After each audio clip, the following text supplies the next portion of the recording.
Siamo con Matteo Strucul, direttore artistico di Sugar Pulp. Parliamo di Sugar Con, un evento che si terrà a Padova dalla settimana prossima, mercoledì prossimo l'inaugurazione. Di cosa si tratta? Beh, allora è la quinta edizione di un festival letterario dedicato alla letteratura popolare. È un festival che unisce la letteratura al fumetto.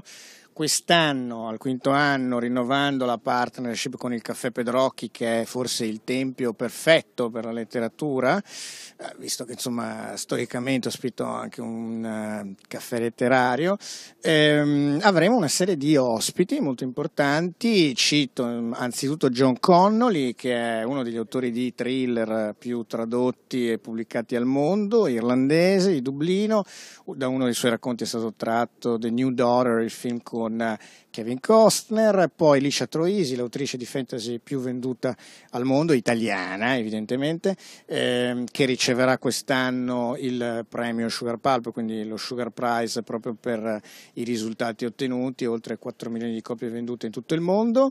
Autrice fantasy pubblicata da Mondadori con i Regni di Nashira e le saghe dedicate al mondo emerso.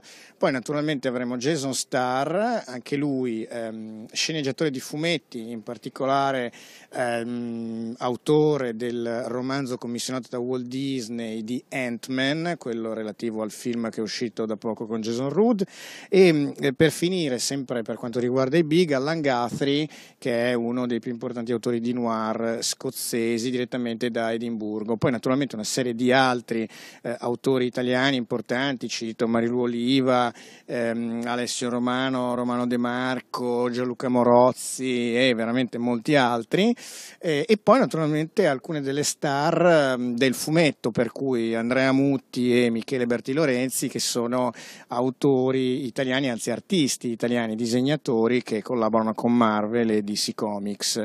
Ci saranno naturalmente anche dei workshop dedicati naturalmente a tutti coloro che vogliono in qualche modo approfondire il mestiere della scrittura e del disegno, e quindi diciamo questo sarà SugarCon 2015. Ultima citazione, grande apertura a Fratta Polesine nella storica Villa Badoer, grazie a una partnership che si è realizzata quest'anno con il comune di Fratta.